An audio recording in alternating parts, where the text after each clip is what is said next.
Male gaze não é o que você pensa. Cinema, voyeurismo e o poder que reside no olhar. By Ora Thiago. A ideia de perspectiva na arte é algo que pode parecer óbvio ou simplesmente natural, mas é uma convenção. Uma convenção que surge num lugar, num momento histórico e pelas mãos de um grupo muito especial de pessoas, os homossexuais da Renascença. Parabéns! O crítico John Berger compara a perspectiva com um facho de luz de um farol que, em vez de viajar para fora, para o mundo, viaja para dentro de nós. A perspectiva centraliza o olho do observador. Tudo se volta para quem está olhando, como se esse observador fosse Deus. Mas alguma coisa muda depois da invenção da câmera. O observador agora não está parado num ponto fixo. O olhar se movimenta, viaja, transita, se move. A câmera se torna uma espécie de olho mecânico que manobra e registra todos os movimentos à nossa volta. Agora, você não precisa mais ir até o museu da Beyoncé para saber como é o sorriso da Mona Lisa. Agora, um software de inteligência artificial bota a Mona Lisa dentro do seu celular para conversar com você. Ei, Mark Zuckerberg! Nas palavras do John Berger, a perspectiva organiza o campo visual como se ele fosse o ideal. Cada desenho ou pintura que usa perspectiva propõe ao espectador que ele é o centro único do mundo. A invenção da câmera, e particularmente a câmera de filme, demonstrou que não existia centro. Isso não significa... Inclusive, isso aí, né, lembra o texto do Vertov, né, que ele fala do cineolho, né? Ele fala, inclusive, né, da câmera como um olho descorporificado, né? Ou seja, um olho que saiu do corpo e a partir desse processo ela consegue, né, pegar dimensões que o olho humano não consegue ver, né? Então, por exemplo, a gente tá vendo um exemplo esportivo. Vou dar um exemplo de transmissões esportivas, né? Quando você vê um jogo de futebol no estádio, você só tem uma perspectiva, que é a perspectiva do campo, né? Do estádio de onde você tá. Agora, quando você na TV, a partir das câmeras, aí você tem o olho da Globo, né? A Gamecam da Globo, como diz o Luiz Roberto. Você tem os zooms, você tem várias perspectivas, você tem uma câmera de cima, você tem a câmera da bandeirinha. É essa a potencialidade da câmera, né? Fica literalmente que o olho humano deu lugar a um olho mecânico, mas sim que o surgimento da câmera e a Carla tá chegando aí na virada do milênio, hein? O cinema mudam o nosso jeito de enxergar o mundo e a arte e cria novas formas de construir sentido, de existir no mundo e de compreender o nosso lugar nele. Eu não sei se isso é filme. Existe também uma relação de conflito e transformação entre quem assiste e aquilo que é observado. A crítica Bell Hooks propôs, num ensaio de 92, que a gente não veja um filme como um mero espelho de algo que já existe, mas também como uma forma de representação capaz de nos constituir como novos tipos de sujeito e assim nos permitir descobrir quem somos. O nosso olhar também constrói sentido. O nosso olhar também tem o potencial de transformar a realidade. Ai, que chique. Nesse vídeo, a gente vai falar sobre isso, sobre o olhar. E eu trouxe hoje alguns filmes... Olha, a iluminação dele é muito boa, né, velho? Discutem o olhar enquanto ferramenta de poder e de construção de identidade, em nenhuma ordem específica. Apenas uma listinha organizada de uma forma palatável para ser consumida na internet. Através do seu olhar. Você está pronta para exercer o seu poder de observadora? Bora. Esse é irmão desse, viu? E já que estamos falando sobre... Já digo um aqui que é a bela intrigante do Jacques Rivette. Sobre o poder do olhar, eu quero, antes de qualquer coisa, falar um pouco sobre o patrocinador desse vídeo. Tá vendo isso aqui, ó? É o meu olho. Dois, pra falar a verdade. Mas não é isso que eu quero mostrar, não. É essa coisa que está ao redor... Infelizmente, estarei pulando, Ora Thiago. Um babado a mais. Mas vejam o vídeo original Vejam o vídeo do original do Ora Thiago, tá? Deixem like. Infelizmente, estarei pulando aqui o seu patrocínio. Me perdoe. Para encontrar a melhor opção. E eu convido você a usar, pra você escolher a do vídeo. Agora... Eu tô querendo sair do óculos redondo. Tô querendo voltar pro tradicional óculos quadrado. O óculos quadrado com armação fininha. Vamos pros filmes. Bora. Feliz Ano Novo! Virou o milênio. Porra, Gladiador foi Quando a gente foda fala pra na virar o temática milênio. olhar, voyeurismo, cinema e especificamente em Hitchcock, é possível que o primeiro filme que venha na sua mente seja Janela Indiscreta, por motivos óbvios. Mas hoje, especificamente, eu quero falar de Um Corpo que Cai, um filme Felipe Leão, agora, pô, tá falando de voyeurismo e Corpo que Cai, o Felipe Leão foi sumonado, vai ser sumonado sobre nesse o vídeo. corpo que cai. Esse longa de 1958, considerado por muitos um dos melhores e mais influentes de todos os tempos, é baseado num romance francês de 1954 chamado Dentre os Mortos, e ele foi escrito pelo Sabia Pierre não. Boileau e Thomas Narcejac. A trama acompanha John Ferguson, um detetive aposentado em São Francisco, interpretado por James Stewart. Afastado por muito tempo do trabalho após presenciar a morte de um colega de profissão, ele aceita, com certa resistência, um caso peculiar de um antigo amigo. A sua missão é espionar a esposa dele. A Carla é um sentimento. O que é perfeitamente normal, nada contra. Mas o Box estranho é aqui redondo, é o véi. motivo. O marido não tá em busca de um Vocês estão possível doidos? chifre, É mas literalmente sim redondo. de um espírito obsessor. Que talvez seja uma forma de chifre também. E é perfeitamente normal. Ele tá meio desconfiado que a sua esposa, Madeline, interpretada pela atriz Kim Novak, tá meio perturbada do juízo. E ele tá com medo que, por causa disso, ela acabe tirando a própria vida. Então, em vez de apresentar pra ela lindos carrosséis do Instagram sobre saúde mental, ele contrata um detetive pra perseguir a mulher na rua. O que é super normal. Não tinha rede social na época, a gente trabalha com o que tem, né? Setembro Amarelo, viu? Eu tô falando, esse mês. Sem revelar a sua presença e sempre distante, o detetive vai aprendendo detalhes sobre a vida daquela mulher, aonde ela vai, o que ela gosta de vestir, seus traumas familiares. É um olhar invasivo, óbvio. Enquanto ela não tem prerrogativa nenhuma sobre a exposição da própria privacidade, ele, por estar escondido, segue anônimo, oculto. Ela sequer sabe da existência dele, pelo menos não num primeiro momento. E aí a gente já percebe que, através do olhar... Nossa, este homem- aquela cena que ela tá no museu, olhando pra obra de arte, e ele tá assim, vendo ela olhando. Puta merda, que cena foda. Aí, Vértigo é diferenciado. exerce um poder sobre esta mulher. John e Madeline acabam se envolvendo, mas a mulher parece perturbada, assombrada pelo que parece ser um espírito obsessor de uma outra mulher que morreu um ano antes. E, cara, por que que o pessoal não fala tanto de Rebecca, né? Porque pra mim, Vértigo, pô, bebe muito de Rebecca, mano. Pra mim, Vértigo é a mistura, né, do Rebecca com Janela Indiscreta, deu Vértigo. E Rebecca é um dos melhores filmes do Hitchcock. Eu acho muito foda, cara. O conceito dessa mulher, né, que na verdade representa uma outra mulher, no Rebecca, é muito foda. É muito foda. E o Hitchcock vai aproveitar aqui, né, também no Janela Indiscreta. Então, já vendendo aqui o peixe do Rebecca, qual que é o Rebecca, né? Rebecca é sobre uma mulher que ela se casa com um cara, né? Começa a ter um relacionamento com um cara, vai pra casa dele. Só que esse cara, ele teve uma ex-mulher que ela morreu, né? Que é a Rebecca. Tanto que a tradução do filme é Rebecca, a mulher inesquecível, né? No Brasil. E aí ela fica nessa noia, né? De tipo, caralho, essa Rebecca foi uma mulher, foi muito importante pra ele. Ele tem tipo um quadro da Rebecca gigantesco na casa dele, né?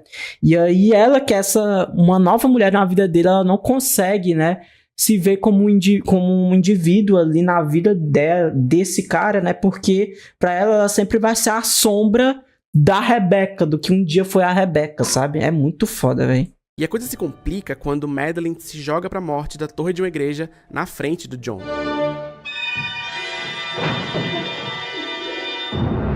Bom, eu não vou entrar em muitos detalhes para não estragar a sua experiência caso você nunca tenha assistido Um Corpo que Cai. Por o contexto desse vídeo, o que importa é o seguinte: ao longo do filme, Madeline é submetida a um olhar sufocante de um homem, que interpreta cada uma das ações dela pela sua própria lente do que seria certo ou errado. E é o primeiro sinal de que essa mulher agiria de uma forma diferente do que ele gostaria. Só que no Rebecca, a gente vê sobre a perspectiva da protagonista, né? A perspectiva é da mulher. Né? E no Vértigo, a perspectiva ela é do homem pro olhar, né? Por isso que o Vértigo trabalha mais com voyeurismo. Interfere. Essa cena é foda. Apesar de Esse parecer filme é muito passivo, bonito, né, velho? passivo, na maior parte do tempo, o olhar Melhor do Hitchcock Ferguson é é um Instinto olhar Selvagem. que controla e que não aceita ser desafiado. Esse personagem, essa história, na verdade, representa no cinema o que a gente chama de male gaze, a visão de mundo masculino que guia uma narrativa. Um olhar que está sempre presente para garantir que, entre outras coisas, que os homens sejam retratados como fortes e dominantes e as mulheres como seres frágeis e dependentes.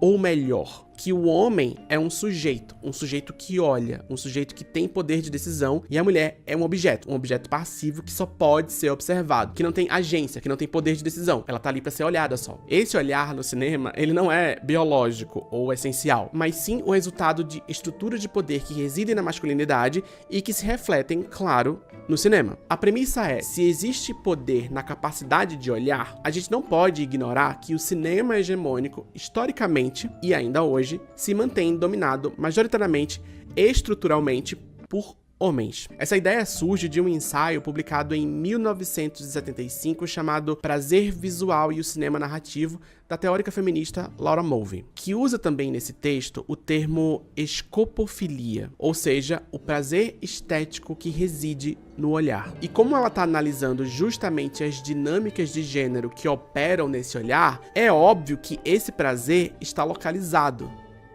aqui.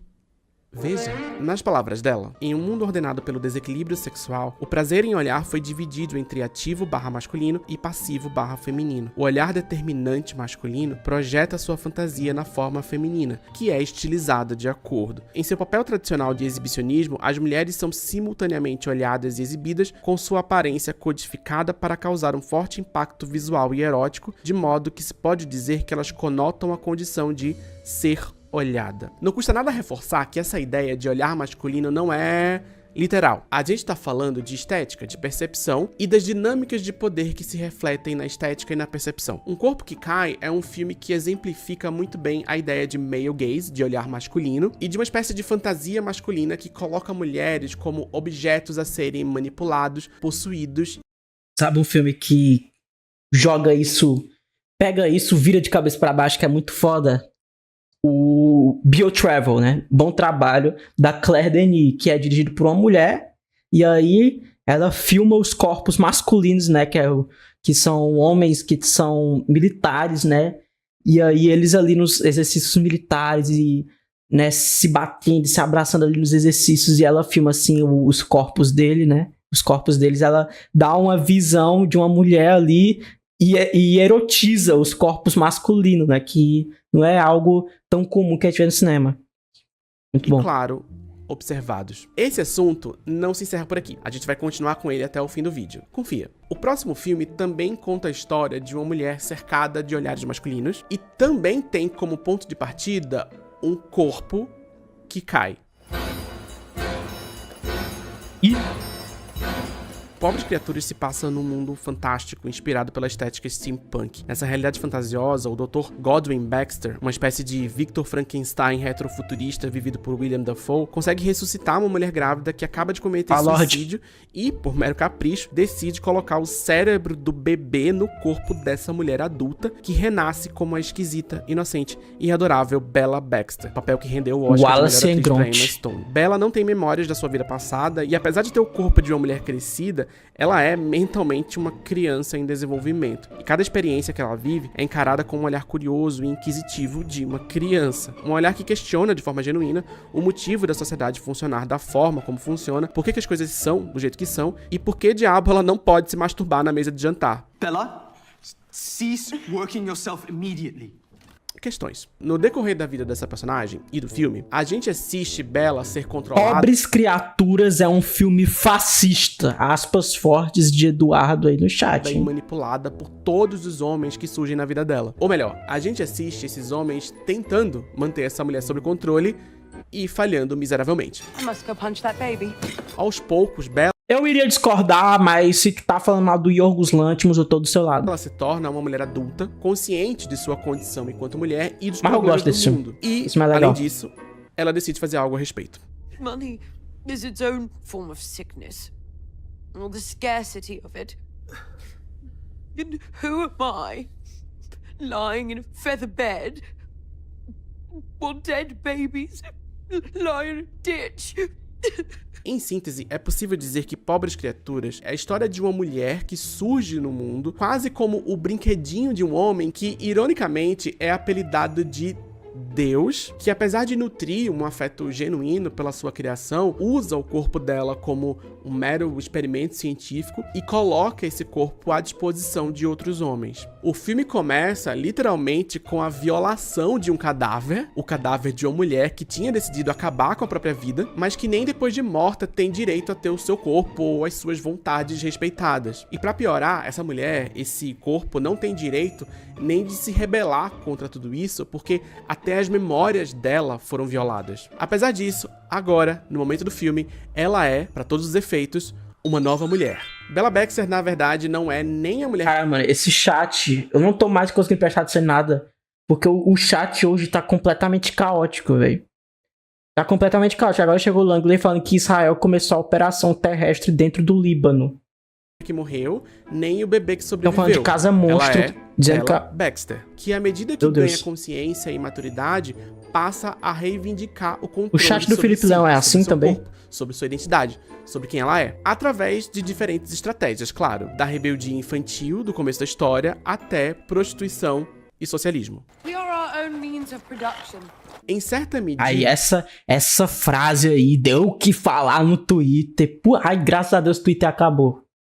Obrigado, Jesus. o objetivo de Bella é justamente escapar do olhar masculino, Fentanil. esse olhar que exerce Boa o noite. poder. Mas será que isso é possível? Essa mulher, essa personagem que em tese tá em busca da própria emancipação, ela é o fruto da imaginação de homens. As estratégias, os métodos, as situações escolhidas para ilustrar esses processos foram escritas, desenhadas, imaginadas por homens. Não tem nada de inerentemente errado nisso, mas é importante ter esse contexto. Porque como que é possível para uma mulher escapar do olhar masculino se ela em si e o mundo onde ela vive é um produto do olhar masculino? O livro que deu origem ao filme faz um comentário sobre isso. Não sei nem se é intencional. Porque o autor, Alistair Gray, ele não toma crédito da história. Ele usa um pseudônimo. A história de Pobres Criaturas, o livro, é contada como um relato de um personagem ficcional chamado Archibald McCandless. Ou seja, o narrador da história não é um ser onisciente que narra tudo, que observa tudo, que sabe de tudo. Esse narrador é alguém que existe no mundo da história e que tem o poder de modificar, de distorcer essa história se assim ele decidir. A mera existência desse narrador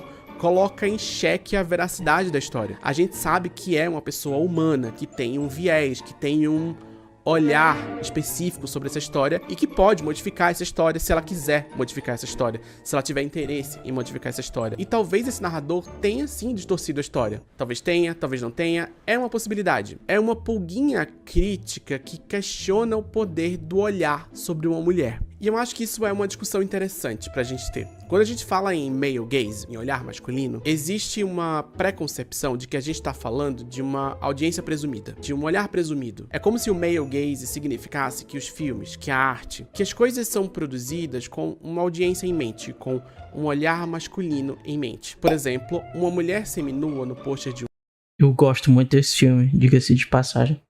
o filme pode ser um exemplo muito ilustrativo do male gaze. Uma super-heroína posicionada de uma maneira estratégica para que os peitos e a bunda dela estejam visíveis também pode ser um exemplo muito didático. Os peitos e a bunda dela estão em evidência, estão visíveis. Visíveis para quem? Para o olhar masculino. Isso é verdade, mas não é só disso que a gente está falando. O male gaze é um olhar social, é o olhar hegemônico. É a forma como uma sociedade patriarcal expande sua vigilância sobre corpos femininos, sobre corpos vistos como femininos também. E isso pode ser representado de muitas formas, de inúmeras formas, na arte, no mundo, no dia a dia. Esse olhar masculino, como ele é descrito pela Laura Mulvey, não é possível de se escapar apenas trocando de roupa ou desenhando a heroína de um outro jeito. O olhar masculino está entrelaçado na estrutura. Para escapar dele, a gente precisaria quebrar a estrutura. Nas palavras da Laura Mulvey, códigos cinematográficos criam um olhar, um mundo e um objeto, produzindo assim uma ilusão feita à medida do desejo. São esses códigos cinematográficos e a sua relação com estruturas externas formativas que precisam ser desconstruídos antes que o cinema convencional e o prazer que ele proporciona possam ser desafiados. Gostou? Vamos pro próximo filme agora. Tá. Você defensora de dia. E alguém falou aí Yorgos Lanthimos gênio, né? Então a gente começou com Yorgos Lanthimos fascista e terminou com Yorgos Lanthimos gênio, né? E o Felipe Leão não leu o chat, ele só leu o Pix. Pô, eu tenho que fazer isso. Caralho, ele é muito rato, né? Ele é muito rato. Ele é muito capitalista, velho. Estrela do Brasileirinhas à Noite. Regra 34 é um filme brasileiro de 2022. Rule 34. Dirigido Nunca pesquise no Google Regra 34 My Little Pony. por Julia Murati. Na trama a gente acompanha Simone, interpretada por Sol Miranda, que trabalha na defensoria pública lutando por mulheres que não teriam recursos para se proteger de outra maneira. No meu primeiro mês de casamento, eu levei meu primeiro tapa no rosto. A questão é que o dinheiro que banca o curso de direito que ela faz e que permite que ela exerça esse papel social tão importante vem do seu trabalho noturno, onde ela exibe seu corpo e a sua libido em lives na internet. Vendido ao capital. Eu tenho que fazer isso também aí. Tá com R$5 de live só a live de hoje. Tenho que começar a fazer isso. Só com essa premissa, medidas a gente já drásticas. tem Não vou mais ler o comentários chat. sobre hipocrisia, Só sobre live moralismo e tudo mais. Mas tem mais. Pra ascender socialmente, se é que isso é possível, Susto. Simone precisa Pensei que ia se cair a live submeter agora. ao olhar de homens. E algumas mulheres também. Pessoas que têm dinheiro e estão dispostas a pagar pelo prazer de submeter o corpo alheio às regras de seu desejo, mesmo a milhares de quilômetros de distância. Parece libertador no primeiro momento, reitora. mas, como o próprio filme demonstra, é uma prisão. Cadê a reitora da FUDERJ? Chegou no Blue Sky? Esse rolê do BDSM de um jeito meio torto? No filme, a protagonista entende que essa dinâmica de poder que existe entre quem paga pra assistir e quem decide se exibir é inevitável. Numa sociedade machista, o corpo dela já estaria sob a tutela do olhar masculino de uma forma ou de outra. Cobrar pra ser vista foi a forma que ela encontrou pra retomar algum poder nessa dinâmica toda. O poder de escolher como ela vai ser vista, de ditar essas regras pra quem tá assistindo, é o que, em tese, garantiria pra essa mulher alguma liberdade. Mas isso é liberdade? Showgirls do Poverhoven trabalha muito bem isso, né? Aquele negócio da a mulher que ela escolhe, até que ponto ela escolhe, né? Se exibir pra esses homens. Em algumas cenas ela consegue, a partir do corpo dela, né? Se colocar em uma posição de poder em relação a esses homens, né? Só que também ela sofre, né? Com isso também, né? Umas relações, né, de gênero. Não sei se deu... É porque é uma coisa que é complicada demais. Inclusive, essa coisa das trabalhadoras sexuais e tal, nossa, também dá uma polêmica do caralho, né? Porque às vezes o pessoal vai criticar, né, o trabalho sexual realmente como essa coisa, né, que ela pode perpetuar, né, as relações de poder de gênero que já estão estabelecidos na sociedade, só que muitas vezes as pessoas acabam colocando a culpa nas trabalhadoras sexuais e aí, porra, Brincadeira pra você? Conforme as práticas de Simone vão ficando... Ó, o Raul aí virou membro, acabou de virar membro e já vai participar, né, do sorteio Moonpix que vai rolar no final dessa live, né? Mas Vai participar. intensas e perigosas no decorrer do filme, a questão do limite dentro dessa liberdade se faz cada vez mais presente. As escolhas dela, as escolhas que ela é conduzida a fazer, de certa forma, começam a afetar os seus relacionamentos e colocam em risco até mesmo a segurança dela, a integridade física dela, sem falar na questão emocional e tudo mais. Quando isso acontece, quando essas consequências se fazem presente, é Suzy possível Sontag dizer lá que atrás. ela tem algum controle nessa situação? Quem é que detém o poder nessa situação? Quem olha ou quem permite ser olhado? Quem que você acha que controla o site que você trabalha? Um monte de mulher empoderada. A gente vem falando sobre o poder de olhar, né? Mas às vezes o que tá na tela transforma a gente. O que tá diante de nós, diante do nosso olhar, pode moldar, pode reconstruir, pode reconfigurar totalmente a forma como a gente se enxerga. Se é que você me entende. Do you remember a TV show we used to watch together? Ó, o It was filme called da 24, legal. The Pink Up Eight? Eu vi O Brilho da TV se passa no final dos anos 90 e acompanha a infância e juventude de Owen, uma criança solitária e introvertida. Eu falei desse filme, inclusive, no outro vídeo que eu reagi do Hora Thiago. Que encontra um alívio da sua vida difícil na amizade com uma adolescente chamada Maddie e com a paixão que eles compartilham por uma série de TV fictícia chamada The Pink Opaque. Chegou na década de 10, a Carla. The Pink Opaque parece uma mistura esquisita entre Buffy a Caçadora. Parece a estética do álbum novo da Magdalena Bay, inclusive.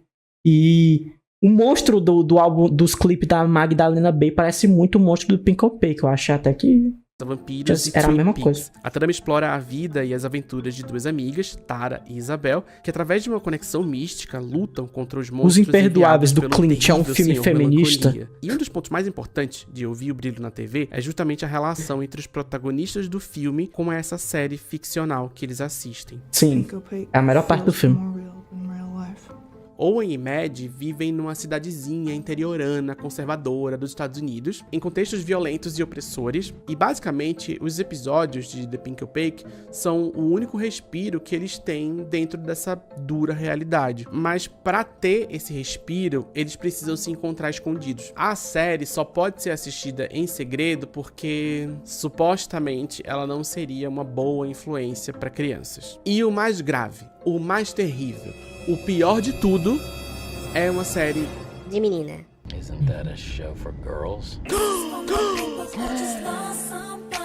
Bom, eu não vou entrar em detalhes sobre a trama em si. O que eu quero falar aqui é sobre o simbolismo. Como eu disse, os dois protagonistas criam uma conexão muito forte com o universo da série e com os personagens da história que eles assistem. E como ambos vivem num contexto de violência e repressão que aparece de forma sutil, mas bem pertinente, a TV representa um escapismo, uma fuga de uma realidade opressora.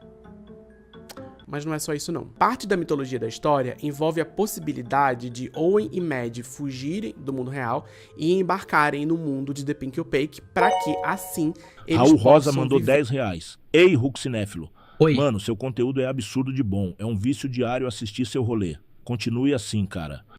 Muito obrigado, Raul. Muito obrigado. Muito obrigado, de verdade. Suas identidades de forma genuína. E a gente tem alguns pequenos vislumbres de como essa nova configuração de realidade poderia existir. Quando Owen se vê naquela outra vida, usando as roupas da personagem da TV e até trocando de nome, a gente percebe que a série de TV não é um mero espelho ou um mero escapismo. É um lugar conceitual onde essa personagem pode ser quem ela realmente é. Onde se conecta com a sensibilidade dos personagens, né? Foi isso que eu falei naquele vídeo, que eu achei mais legal nessa série, né? Porque são personagens LGBTs, né? E que a série, até esteticamente, ela parece ter uma coisa mais camp, assim, né? Que a própria Susan Sontag fala. Que a sensibilidade camp, ela se conecta muito com as de pessoas LGBTs, né? Então, a série, ela foi um lugar, né? De um safe space, né? Para esses dois personagens se conectarem, né? Inclusive, se conectarem sensivelmente, né? A partir disso. ela pode se ver como ela realmente é. Eu não vou soltar spoiler do final aqui, mas o que eu queria dizer é que é um final difícil. Eu Vi o Brilho da TV vem sendo classificado em muitos lugares como terror. E embora eu não tenha nenhum problema com essa classificação, a gente não tá falando de um Sim, de 2016. filme de terror. Pelo menos não na primeira metade da história. Para um espectador desavisado ou muito apegado a convenções tradicionais de gênero narrativo, esse filme pode parecer mais um drama ou uma história de amadurecimento. Mas os últimos minutos, pra mim, foram verdadeiramente assustadores. Não pela presença de um monstro muito feio, ou uma assombração amaldiçoada, ou um membro decepado, mas porque o horror que está sendo representado aqui é o horror de uma vida reprimida. Isso me pegou muito, de um jeito muito forte. Nossa. É o horror de saber uma verdade genuína sobre si mesmo e não poder viver essa verdade. É o horror de reprimir um grito. Eu sei que virou até lugar comum, virou até piada a gente falar dos filmes de terror da A24 em que o horror na verdade é a agressão. E de certa forma é um pouco isso sim, mas é tão genuíno, é tão honesto, é tão verdadeiro, é tão forte. Eu fiquei muito impactado por esse filme. É tão absurdo, interessante e devastador E essa história, na minha opinião, ganha muito mais força quando quem tá assistindo é uma pessoa LGBT. Jane Schoenbrooke, que escreveu o roteiro e dirigiu o filme, é uma pessoa não binária transfeminina. E se essa sequência de palavras te incomodou de alguma forma, vai te catar. E mesmo sem essa informação de que a pessoa responsável por essa história é uma pessoa trans, não é tão difícil assim perceber que Eu Vi o Brilho na TV funciona muito bem como uma alegoria trans. Essa leitura não passou despercebida pela crítica nem pela audiência, e a comunidade LGBT, em especial a comunidade trans, vem abraçando esse filme como um retrato complicado da vivência de uma pessoa que não se identifica com o gênero que foi atribuído a ela quando ela nasceu. É uma leitura que também não se perde se você se identifica com alguma das outras letras da sigla. Aliás, é perfeitamente possível se identificar com esse filme ou com essa história, mesmo se você não fizer parte da sigla. Mas o olhar sobre ele, a meu ver, ganha diferentes molduras e texturas dependendo de quem você é, assim como todos os filmes. E é exatamente disso que a gente tá falando desse vídeo, né? Entre várias outras coisas. Existem olhares hegemônicos, existem olhares presumidos, existem recortes que não são vistos como recortes. Quando a gente fala de male gaze ou da perspectiva LGBT sobre uma obra de arte, o que a gente está tentando propor é a desconstrução do que se entende como o olhar padrão ou o olhar hegemônico sobre o mundo, sobre a vida, não só sobre a arte. Existem múltiplos olhares, existem múltiplas perspectivas sobre o mundo, sobre a arte e sobre a vida. Nas palavras do pesquisador Frederick L. Green, que escreve sobre teoria queer, existe beleza, poder e verdade, até mesmo magia, onde a cultura dominante e sua linguagem sancionada só enxergam feiura, impotência e falsidade. Inclusive, falando em olhares hegemônicos, a própria ideia de male gaze, da forma como ela é proposta pela Laura Mulvey, também não existe sem a sua camada de contradições. O ensaio que dá origem a essa discussão, apesar de interessante, educativo e revelador, parte de uma perspectiva embranquecida e heteronormativa. Nada contra. Talvez algumas coisas contra. Mano, eu não faço ideia do que esse mano tá falando, já me perdi aqui. Ele tá tentando, ele começou o vídeo falando sobre male gaze, né? Ou seja, que existe no cinema, né, uma visão hegemônica de como ver o mundo, que seria a visão universal, que parte de uma visão masculina e também heteronormativa, vamos botar aqui, né? E ele tá agora pensando sobre outros olhares, né? Botou, por exemplo, o I Saw the TV Glow, que é dirigido por uma mulher não binária e trans, né? E nisso é uma perspectiva, né, diferente, um olhar diferente, né, de como ver o mundo, né? Uma sensibilidade diferente de como ver o mundo. É isso. A autora não considera, por exemplo, a forma como questões raciais complicam as dinâmicas de poder que residem nas relações de gênero. E lembra que eu citei a Bell Hooks lá no começo do vídeo? Há 10 milhões de anos? A citação que eu trouxe lá atrás vem de um ensaio dela, publicado na década de 90, chamado O Olhar Opositor, : A Espectadora Negra, que funciona, em certa medida, como uma resposta ao ensaio da Laura Mulvey, uma resposta racializada ao conceito de male gaze. Olha o que a Bell Hooks... O cara está lacrando, mas está se perdendo no argumento. Lacrando é foda.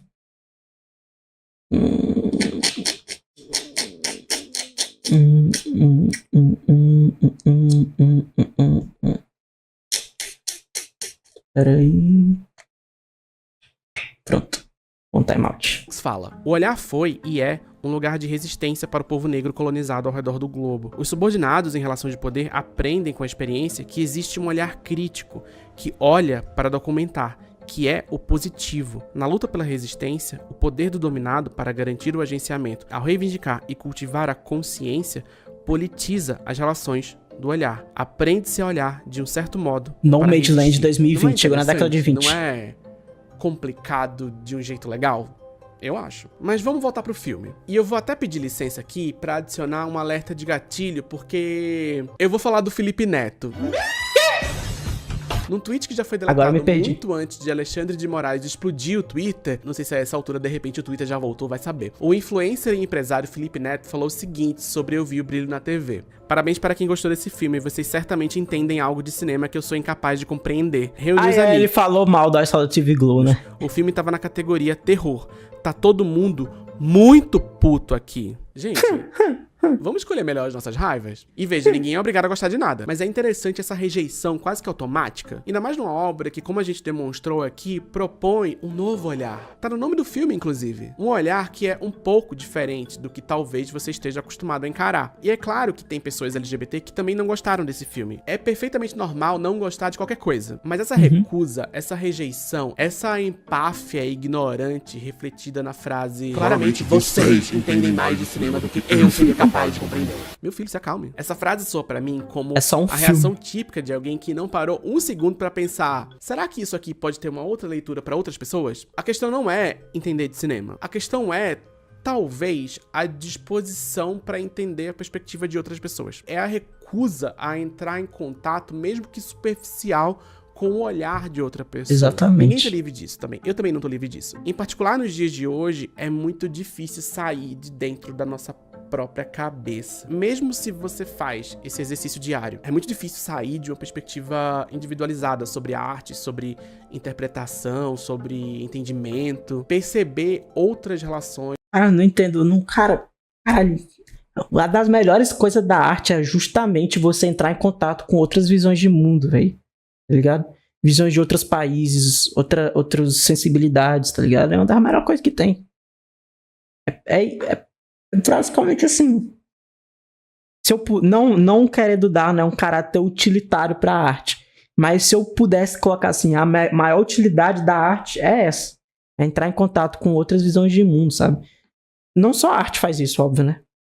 Mas, porra, é a melhor coisa que tem. Que o mesmo filme pode ter com diferentes pessoas. Porque ele tá vestido de diferentes Goku. grupos de pessoas. Veja Pera só, aí, eu não tô pagando de gatona. Eu não tô aqui fingindo que eu sou iluminada e perfeita e que eu nunca cometi nenhum erro. Mas às vezes, você não precisa ter uma opinião imediatamente após você assistir um filme. Instantaneamente. Verdade. Você pode sentar um pouquinho em silêncio. Você pode parar um pouquinho e trocar uma ideia com os seus amigos, com outras pessoas que também assistiram aquele filme. Você pode e deve se permitir ser só um pouquinho menos reativo. Será que não é possível? Tô falando isso pra mim também, porque eu também cometo esses equívocos. Estamos aprendendo todos aqui, eu e o Felipe Neto. Eu sei que as redes sociais recompensam John muito Wick, a pedrada. reatividade e a gritaria, que é muito mais fácil simplesmente vomitar umas palavras antes de qualquer coisa. Isso é todo Qual é o seu filme de outro 2024? assunto que, na verdade, é bem maior do que a gente tá se propondo a discutir nesse vídeo, e que envolve crise de atenção, a lógica predatória dos algoritmos, o Elon Musk e muitos outros problemas que sistematicamente vão criando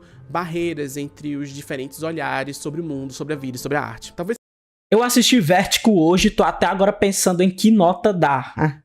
Graças a Deus, Fentanil só tá pensando na nota, ele não tá pensando sobre o filme, é só a nota. seja por causa do meu trabalho fazendo vídeo, ou do tipo de agora ele se corrigiu. Ou melhor, o que eu achei do filme, perfeito. conteúdo que eu me proponho a fazer. Mas toda vez que eu vejo um filme, eu gosto de saber o que outras pessoas acharam dele. Em especial se eu não entendi muito bem o que eu acabei de assistir. Que outras leituras são possíveis a partir desse negócio? Que outras conexões foram construídas entre esse filme e outras pessoas que não necessariamente são parecidas comigo? Às vezes eu me deparo com opiniões desinformadas e horrorosas que eu preferia apagar da minha lembrança. Mas na maior parte do tempo é enriquecedor até quando eu discordo do que as pessoas estão falando. Eu lembro que esses dias eu assisti aquele filme Long Legs e eu não gostei. Mas logo depois eu assisti uma crítica sobre ele que era muito interessante e eu meio que concordei com tudo e eu achei que a pessoa tava muito certa em falar todas aquelas coisas, mas eu continuei sem gostar do filme.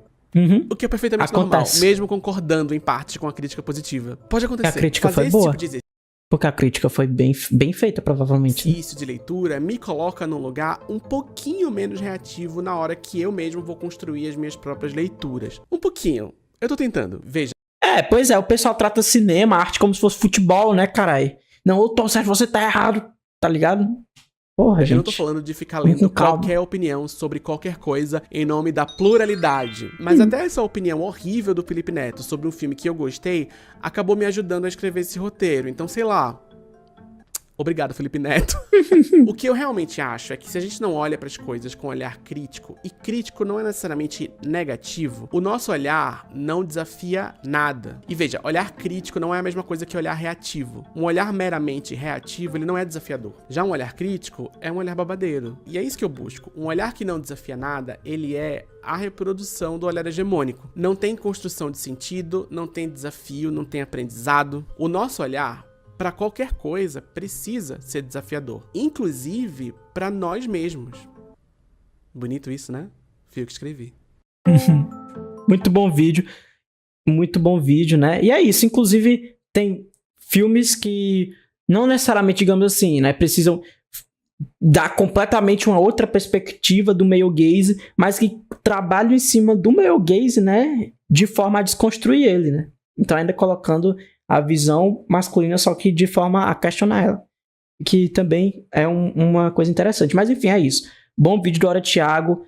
Pelo amor de Deus, né? Vem cinema também como uma forma, né? Todo filme que você vê é uma visão, né, de um indivíduo, né? De uma subjetividade. E a graça do cinema é ver, né, várias subjetividades, né? Porque senão não teria graça. E é isso.